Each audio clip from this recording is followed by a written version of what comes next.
My name is Anderson Allen. On stage, I go by Poetically Undefined. I am a spoken word artist, slam poet, actor, teaching artist, and for me, poetry is, I'll say, one of the expressions or gateways for me that, I'm not about to start off like that. I'm just about to get into it. I'm gonna do a poem, and then I'm gonna talk to y'all, because that's how I like to engage people. That's usually how I introduce myself. This first poem I'm gonna do is entitled Undeniably Wondrous. It is inspired by all the moments that really led up to my creation, led up to my conception, and ultimately resulted in me being who and what I am. You cannot silence the God in my hands. They culminate a joy so contagious, the gray skies slide left and right to reveal the sun, two-stepping its way to the rhythm of my rising wonder.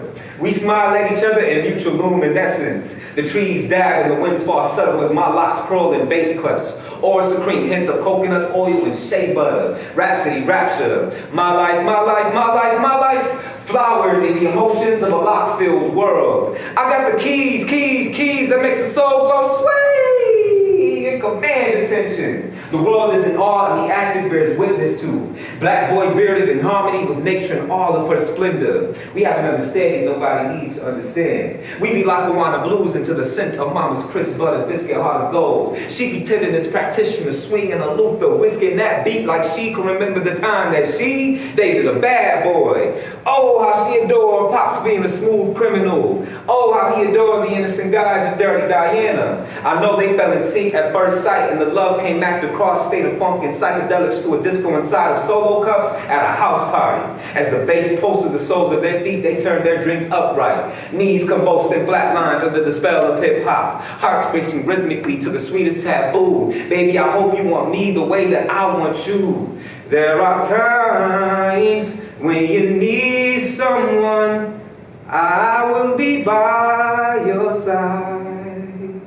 I'm reminiscing on the times before my time that led to my conception. How Ma and Pop split before they came back together. How the force was so great the night they made love. You would have mistaken the force that divided me and my brother as nuclear fission. Mama's womb was nursing twin flames with fire and desire. Black Thought and Tupac. Mine's compassion and Malcolm's tenacity. We be the original Huey and Riley. Amalgamation of grit and magic. Young, brilliant, militant, super fly, super wide.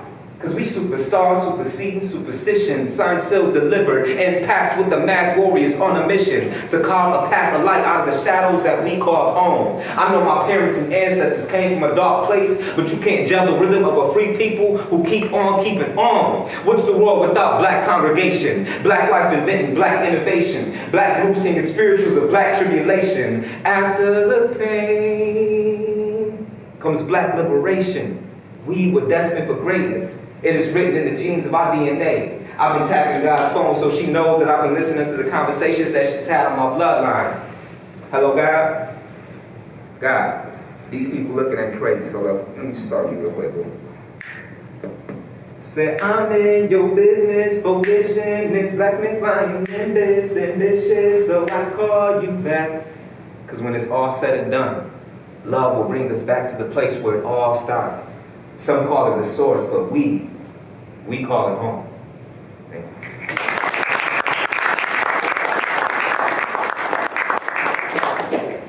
So one thing I will say, because I see some of y'all feeling it, I'm going to just say this. In poetry, in slam, in spoken word, you ever go to an open mic, if you in the audience and that poet's up there saying something that you feeling, and I'm not saying this just because it's me, but if you feeling it, and you want to make some noise, you want to go, you want to snap, you want to stomp, you know, like you can do all of that, right? The poet's going to give you back what you give them, always. I do appreciate what I did see out there. And like I said before, for me, that poem was really about sitting with the idea of like my conception. Like, what did it mean for me to actually be created? You know, like, so I thought about all the moments that my parents had long before I even came into existence. The landscape that they were in, like the music that was playing at the time that they met, the kind of, you know, just energy that will even allow these two people to meet. And then at some point later on in their separation, come back together and make two twins. I don't know if y'all heard that reference in there. But I'm curious to know, like, what y'all heard in that poem. Like, I'm just curious. What did you hear? What did you get? Like, yeah.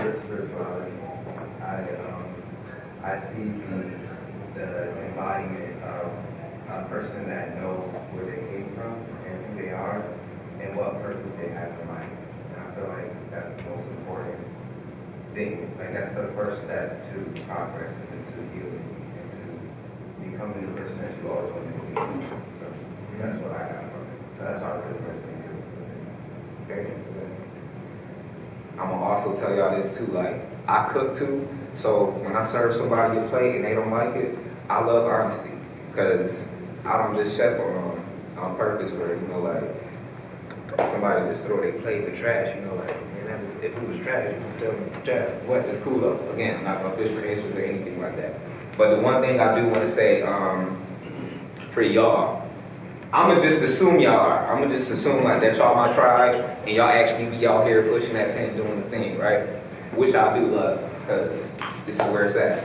For me, I'll say writing was always a space where I felt like I could be my full self.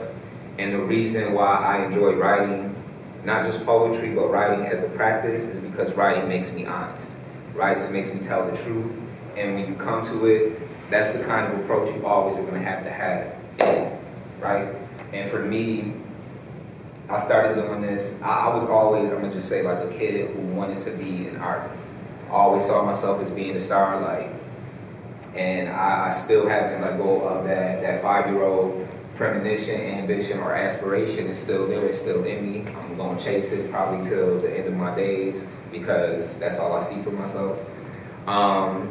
But the one thing that I'll say, like, I grew up understanding was that there weren't many spaces for me to actualize as that artist, or to even believe that I could make a living or go for the thing that I wanted in my life. You know, like, I really believed that I could do this, and I wanted to. But I grew up in a house with artists. So, like, my brothers, they all, like, dabbled in rap. Some of them wrote poetry. My eldest sister, Michelle, she was a poet. She used to, you know, come home and read Maya Angelou. She was an avid Maya Angelou reader. And my mother also wrote poetry. My father, even though he didn't, like, write, he was an orator. He probably would never see himself in that kind of way, but he was a storyteller. You know, like, he was a griot. And if you're not familiar with what a griot is in Africa, the griots are the storytellers. They're the keeper of the stories. They carry on the oral tradition. And he just had this way about it. You know, like, that man all day, that's all he doing, just talking. And it's like, bro, I know it's a lot to say, but there ain't that much to be said. However, if you ever meet him, you're gonna know different. Anyways, just growing up, I had all these rich experiences, like, with people who use words in very interesting ways, and did things with words that I admired, and I knew I wanted to do that in some way. I always knew that. I feel like there's more to be said, but I'm gonna just hit y'all with another poem. But this is Reflect, and I will give a little trigger warning. There will be an image of a lynched body swaying. I never do that. First time doing it, but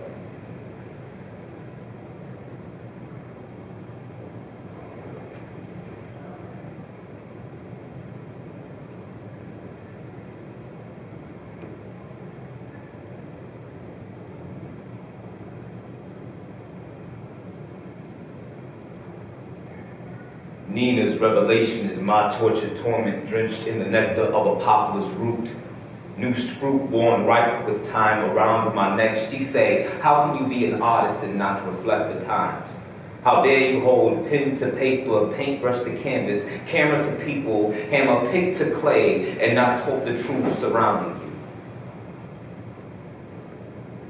you? Nina, can you explain why I was forced into this world with a crook in my neck?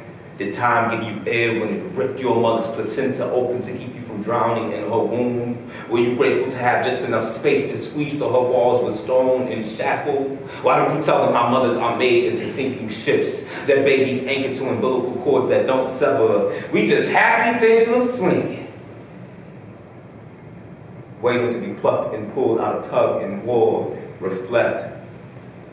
Smoke mirrors, a revolving door, sonic dimensions I've been doomed to running. The blind don't lead the blind unless time's objective is to keep the blind, leading those with sight. Nina, the blind ain't blind. They eyes got price tags on them. Opportunists lined up to purchase their surveillance packages. The time manufacturers removed their brains, installed play scripts, told humans, play sick, be zombie, ask question, what's on your mind? Those of us who had signed over our rights to function knew that was the most dangerous question asked in the 21st century. Reflect.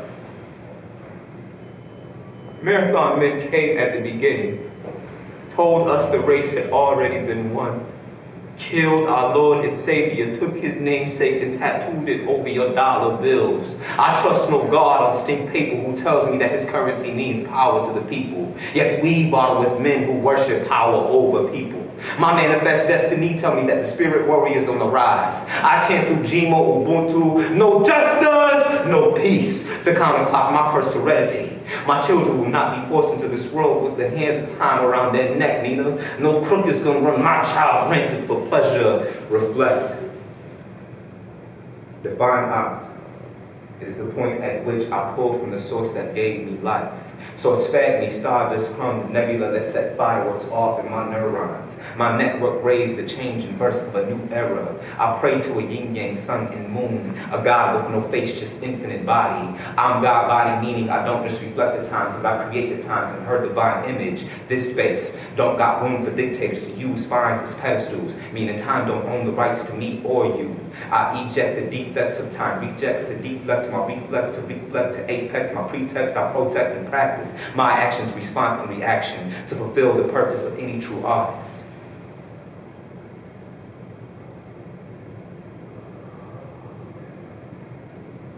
I create this space for a change that is inevitable, where ocean floors aren't our children's birthplace or our mother's deathbeds. We were born to create, and I will always tell the times to reflect on that.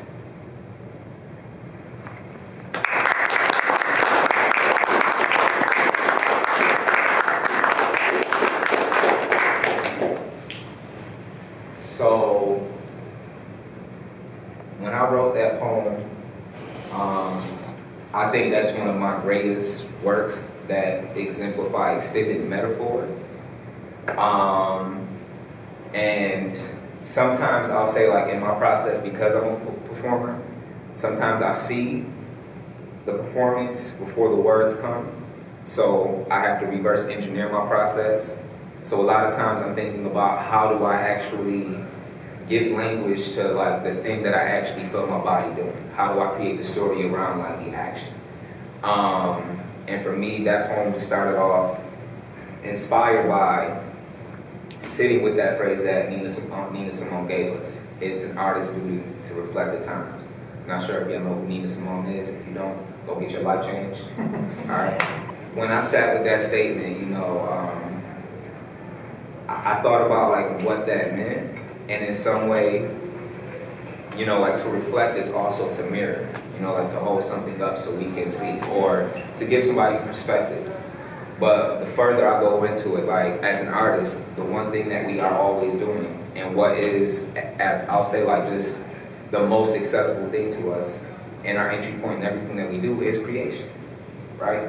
So, like, for me, that poem was a struggle, like, with that statement, but it was also just to honor, like, what had been given to us. We are meant to create, reflect the times just as much as we are meant to create them. That's my belief, because that's what we do. That's what history has shown us. And I just believe we all have our work to do in that endeavor. And it doesn't matter if you even see yourself as an artist or not, because each of us are artists. Each of us are creative. And creativity is not something that we have. Creativity is something that we do, right? It's an action. I feel like there's more to be said. However, all right, so, like, I'm gonna ask another question. How y'all feel about, right? You could be honest, because I know a whole lot of people be like, I'm good, right? It's different ways to write, but feeling like I have to do it by force and not doing it by nature. It feels like a task and not something I want to do to relieve myself mentally. Can I ask, when you find yourself writing, do you feel like you're able to put your voice into you? Like, where does your voice fit into your writing, if it does at all? I was always able to be creative, but I guess I just never tried to. I don't know. I guess it's just when I do put my voice into it, I feel like it's good and it brings me fulfillment. But that's not something I always feel. So I can't really just say like, oh, when was the time that I actually put my thought and effort into my writing? I don't feel like I never done that. You know, it feels very systematic and not just like do it out of your authenticity and who you are. Don't do it just because it's like so. I wish I could say I had that experience. I don't even like, I'll say like, it didn't matter the kind of assignment I got. And this is probably just me. I don't know if this is the rebel in me or not. Y'all, we gotta hit something every time that beat come up. Like, I don't know what it is, but we just gotta like, y'all not ready for that. Y'all not ready. But the thing that I think for me, a lot of my teachers probably struggle with me on is the fact that whenever I got an assignment, I didn't know how to not put my voice and stuff. So it was just like, I would kind of be, I don't know, I just didn't know how to not insert my voice in things that, you know, like, if I actually sat down and did research or was asked to do research or just read about something that I couldn't, like, in some way inject my voice into it. Like, something about that always just felt like, if I'm in this, I have to say. If you brought me into the conversation, then I absolutely have to say in the conversation. And I think that's the kind of energy you need to have as a writer, you know, like, because one thing I do, I teach poetry is conversation, right? And that for me means that the work is talking to me, and the work also wants me to talk back to it. You know what I mean? So like, anything that I think you read, like, you also have to think about it in that kind of way, because when you actually sit down and think about it, like when you read somebody's work or you read anything, like whose voice is that you like actually like are internalized? You ever stop to think about that? Like, I think about that all the time. Like, I don't know what this person sounds like, but I want to imagine like whatever character they created or whatever they put there, like this person is really either retelling me something or walking me through something. So it's like I'm right there with them. Even if it's, I'm gonna say, something more tedious. Because even that, I love process though. I love experimenting and stuff. So for me, all type of, I'm gonna just say like, learning was always something I indulged in and I love. Because for me as a writer, all of it is useful. You know, like when people used to say, man, I don't know why we gotta learn the slope, you know, like the line of the slope, why we gotta learn y equals mx plus b. And it's like, I don't know why we learn it. I just know as a writer, is that useful? Yeah, I don't know when I'm gonna use it, but I'm gonna use it. And I love math, so yeah, it has some place. So like all of it has a place. Everything that you have, everything you know, everything you come to know is sourced from you. So that's just something to be like really mindful of, like in your process. Everything you have at your disposal will also and always be useful. Now we got 2 more poems, right? Don't count my 4 fingers. They just number 2. All right. This next poem I'm gonna read is entitled Dating Reflections of My Father.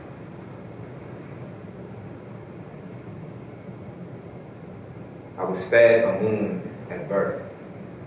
It's no wonder all my battles will be an eternal elliptic eclipse of my parents' unfinished business. Mama handed me her Fort Knox heart. Pops handed me the shovel he used late nights on the graveyard shift for the longest time.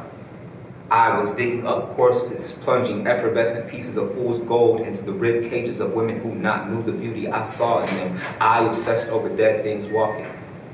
because we all forget what a luxury it is to breathe. Too often we think our lungs be caskets, be keepers of dry spells when the witches wave their wands. Curse me, a mortician of Sally nightmares. There was never enough stitch to sew a smile at the seam of their lips hung low, like Pop's trousers after work. His expectation always hard as a rock.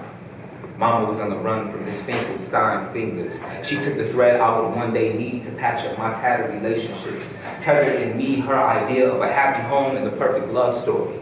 But broke people can't make whole people, expecting us some people to be a somebody to nobody who doesn't know that it takes more than a body to make a relationship work. I watched my mama rip tendons, ligaments, and pigments, giving her all to build a man from bone, and he still jacked her skeleton. Don't blame me for loving Jane Does who had discovered their identities when I only knew how to love or didn't love me because they didn't learn to love themselves. My parents did not love themselves. I became my mother searching for my father's love in other women, never thinking I would be worthy of a Diana, but I know better now.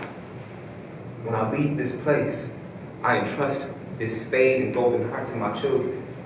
Dig your own graves and keep your inheritance from me a sacred thing. Through grandmas and granddads' mistakes, Daddy learned self-love is the best love that is a reflection of God's love, and when you choose to place that above all else, is on you. I mastered the art of dying, so you can perfect what it means to live.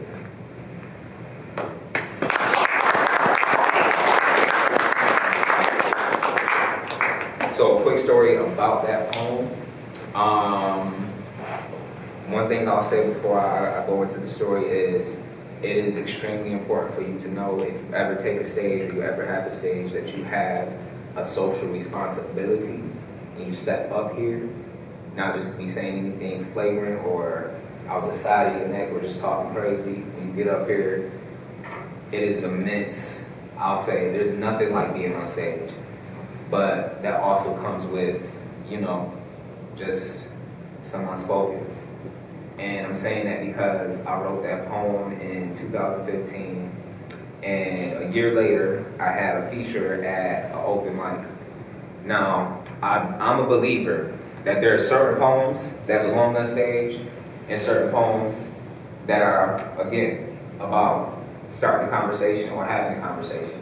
For me, that poem is definitely a conversation starter, and a conversation I should have had with my mom that I never did. And the first time she ever heard me say that poem was at a feature that I invited her to. And I'll say, it hurt me to know how I hurt her. Just how pained she was just watching me deliver that piece. And I watched her the entire time I delivered that poem. And I was just like, oh my gosh, I didn't push the brakes on it though, because it also felt necessary to say. But did I do that in the right way? Absolutely not. But I am saying that when you get up here, you do have a social responsibility. Now, how you carry that out, that's your business. But I am gonna say, when you get up here, just always think about do no harm. That needs to be at the top of your list. Now, if it's somebody you just need to who really out here dogging, and you need to let them know about themselves, and you put them on blast for everybody, so we see them. Like Donald Trump, for example, you write. I ain't never. You write all the nasty poems you want. We going. Yes. But for people that you have close, intimate relationships with, if you find yourself writing those poems, just be mindful about how you choose to go about, doing that work. That's all I'll say about that. And I just got one more poem for you. And so I'm gonna give y'all a choice. I'm gonna give y'all an option. We got Human Verse or Black Lotus. Which one y'all feeling? We take a Black Lotus. If flying grants the ability to defy gravity, love is the indefinite measure needed to defy reality. Right. The Black Lotus is a renegade child born with eyes of plenty, petals of blank, stem untouched, blossoming vibrations to the beach stream of agonistic humidity. Strum petal, strum stem, beat the dirt, strum roots, Kindred of Hercules, Cinderella adorns you. Soil queen, earth goddess, rise above the beat, beat the beat to ascension. Musical mischief besets your existence. Resistance, your virtue, resistance. Fight the afflictions that besiege you. Murky waters seemingly keep you. Clashing the cymbals, crescendo to your temple. Lotus be a symbol of faith for the people, cause your people are dying, not knowing who they're into. Budding implosions, kamikaze, expulsion, expose them to their celestial bodies.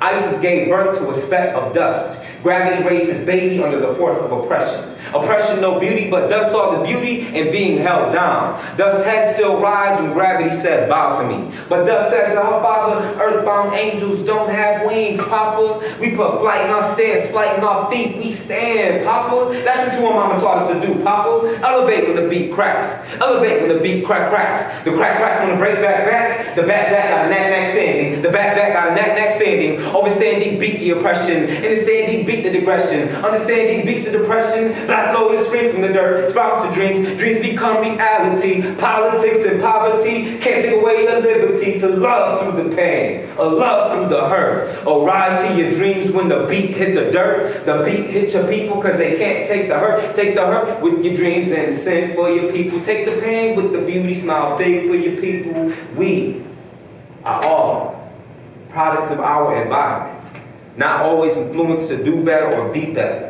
If you want more, you gotta do more. You want happiness, you gotta be joy. You want peace, you gotta have strong mind. You want to overcome fear, you have to engulf yourself with courage. You want life, you better breathe. Breathe like you own the copyrights to the beat. The beat can't tame what it doesn't understand. You tame that beat, you take your life into your hands. Strum pedal, strum stem, beat the dirt, strum roots. Black lotus arising from the beat. Thank you.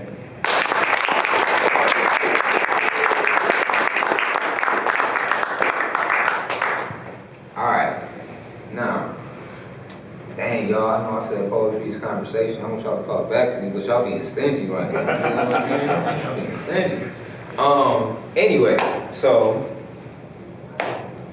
one thing this is a firm belief I have. If you are right, it doesn't matter like what kind of creative process you endeavor to do. Like nothing in creation can be full or free when it's crafted in judgment. I'm a firm believer in that. If you got an idea or you feel something inside you, like, yo, this is dope, this is gonna be fire, I need you to really trust that. Because if it came from you, then it's probably the truth. And I'm not even gonna say probably, it is the truth, because it's your truth, right? So one thing I think a lot of times, like when we start to have that idea and then it comes outside of us, we start to police it or we start to project what we think other people might think about it, right? You cannot do that as a creative. If you got an idea, you got to trust it, and you also got to see it through, right? I don't care if you about to write a poem about pigs who can fly, that went to go fight Batman. I don't care what it is. Like, if that's what they did, if that's what's happening, if that's what you believe happened, I ain't never hear it. I want to hear it. I want to read it. I'm here for it. You know, like I'm here for whatever shenanigans people get on.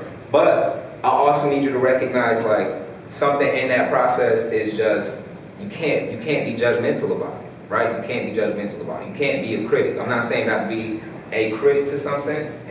I'm saying, like, don't start to think that, oh, this is not a good idea, oh, that's whack, oh, that's trash, that ain't gonna work. You can't approach it like that, right? It's really about, like, facilitating the process that's gonna bring the idea to life. And guess what? When it first come out, this is gonna sound bad when I say it, but I gotta say, okay. So for me, I think a lot of times poetry or creation is just like giving birth, right? And sometimes you're not gonna just like push out a pretty baby. It ain't always gonna be pretty. Sometimes you're gonna have some ugly days, okay? And that's okay. That's okay. Because guess what you get to do? Guess what you get to do with that ugly baby that you pushed out? You get to nurse it into something beautiful, right? You get to nurse it into something beautiful. And you get to also, like, when you're a writer, you get to have other people, you know, like say, hey, I think your baby can use some of this and some of that. Because we all are here for the heart of it, right? I know it sounds bad. However, just stay with me, because I'm a firm believer in it, right? I'm a firm believer in it. And guess what? I want the best for my baby. So I hope y'all, like, will really tell me, you know, like, what I need to do to nurse this thing to be the best that it can be, right? Because what we know about great art, sometimes it ends up taking on a whole life course of its own. Once you complete it, it ain't yours anymore, right? I think if you ever hear Bobby McFerrin's Don't Worry, Be Happy, if you ever hear that song right there, like, just became a world phenomenon, right? And it started meaning something to the world that it didn't necessarily mean when he created it. You know, like, he started to just, I'm good on that song, right? But the biggest reason I say this, and I'm always going to say it and be a firm believer in it, is because your poetry, whatever you do, it needs the best of you. It needs the best of you. And it needs you to also be open enough and clear enough to approach it so it can have the best of you, right? But I'm just going to play this like little quick clip from one of my favorite poets. This is, and I'm literally only going to play the first 10 seconds of it. But this is something that has always just been like deeply. I know that some of you in this room don't write and some of you do. I just want to remind all of you that the first person who reads you is you. So if you're writing, remember, you are your first reader. But like, that's real, right? Anytime you create, anytime you're making something, like, it's you. You're having the first experience with your work, you're your first reader. And that's something to really be mindful of in this practice too, because I'm gonna say it like this. I know when I'm in it, like, I call it, like, when I'm writing poetry, I call it cooking. I know when I'm cooking, I look at it like, man, I don't know what this about to be when it's done, but it's fire right now. Like, I'll be feeling that, like, and when you actually, like, are in your process, you're gonna feel that, you're gonna have those experiences, right? And sometimes you're gonna be feeling like you're cooking and probably wasn't cooking, and that's okay. That's okay. That's why we do this. That's why it's called process. That's why we do it, because it's called process. It's not always gonna be fun. It's not always gonna feel good. Sometimes it's gonna be frustrating. But the point of it is to just stay in it, right? Because I'm gonna just tell you, when you trust the process or you start to work a process, when you get into that discipline, you already know, because you created beautiful things, you made some beautiful babies. You know how to do it, right? You know how to do it. You know how to do it. Once you get the practice of it, you know how to do it. So yeah, just trust your process and also trust yourself in your poetry. Poetry for me is like, it's a practice of telling the truth, even the ones you imagine. Like the far-fetched one I just talked about with them flying pigs, fighting Batman. I don't know when it's happening, but it's not a poem I can write, because I don't have the space for that up here, right? But somebody might be writing that poem. But I think one thing to just be mindful of, like, in your process, is what kind of things do you want to create? You know, like, what do you imagine? What do you dream of? I was a kid who, I'm gonna just say, like, the one space, there's few spaces I ever felt like really, truly free in. But one of the spaces I always felt like super duper free in was when I played video games. Video games have always been like something near and dear to me, because I could go into a space and become something or somebody, and then just do all this, like, all these dope things. But beyond that, the thing that really always just kept me in it was this idea that, how far can I push these boundaries? Like, how far can I actually go in this world? What does it mean to be, like, the best at this thing? You know, like, I was always striving to become that or do that. And in that world, it always felt expansive and infinite. So, like, when I come to poetry, I come to poetry just like I do when I'm playing a video game. Like, it's all expansive, it's all possible, it all can be made real, it all can be doable, right? It's really about figuring out what kind of tools do I need to make it happen, you know? Any questions, any comments, anything? Y'all like, yes. I like the movie. Like, you were very expressive. I love it too. It's one that has poetry. It's probably not. And I've never showed it.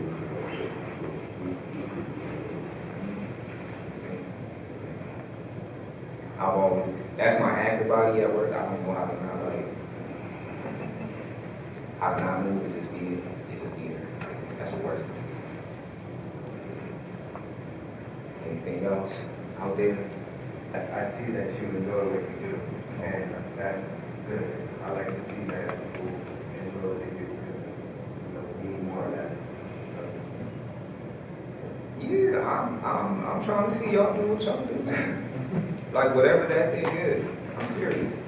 I'm a firm believer, like a brother of mine, brother by spirit, 2016, he just said something like really like profound to me, and it came from a poet friend of his who passed away that same year. Her name was Israelite, and you know, like he said, he just told me like her story, you know, like about how this woman, you know, like would just be on trains doing poetry, would just be everywhere, like kind of spreading her art, and you know, like that ultimately just like made a way for her, like be in all these different spaces to live off her art. And he was just saying, you know, like she used to tell him, you know, like to let your art carry you.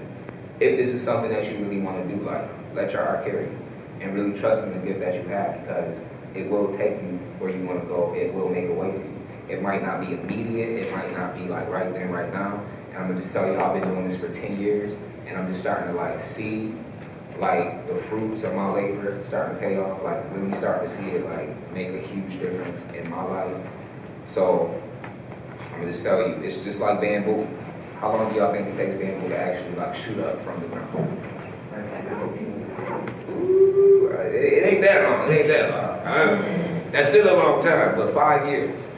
5 years before it actually breaks the earth, and then it just starts to grow exponentially. Like you just start to see that growth happen at a rapid pace.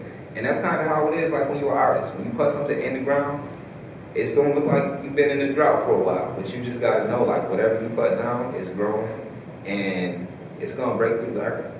And it's going to go where it needs to go. So I really approach it with that idea. If y'all don't have any questions, I got some writing prompts for y'all. I have one question before you go to that. Yes. I was looking for a chapbook from you. Wasn't able to find one. But for me, reading your poem is a lot different from me listening to you do your poem. Are your poems meant more for performance, or is it also meant for the page?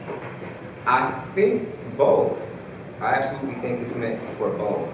Whatever experience.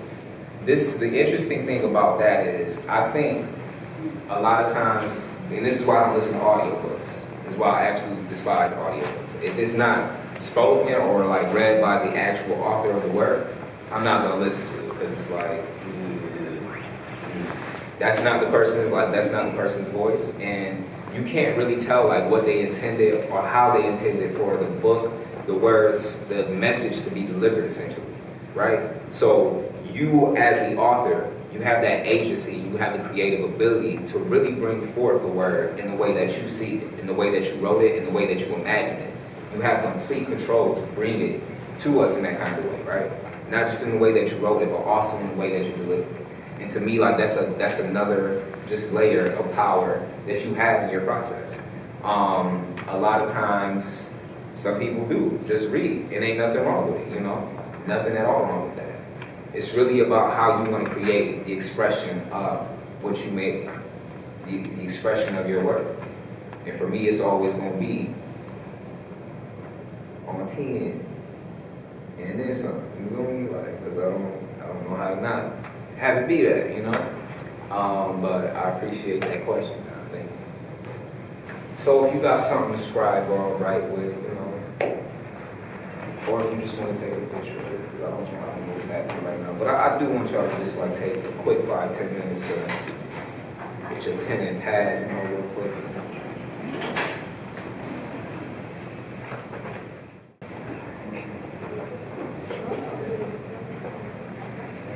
Thank you so much for coming in. Thank you. It was great to have you this morning.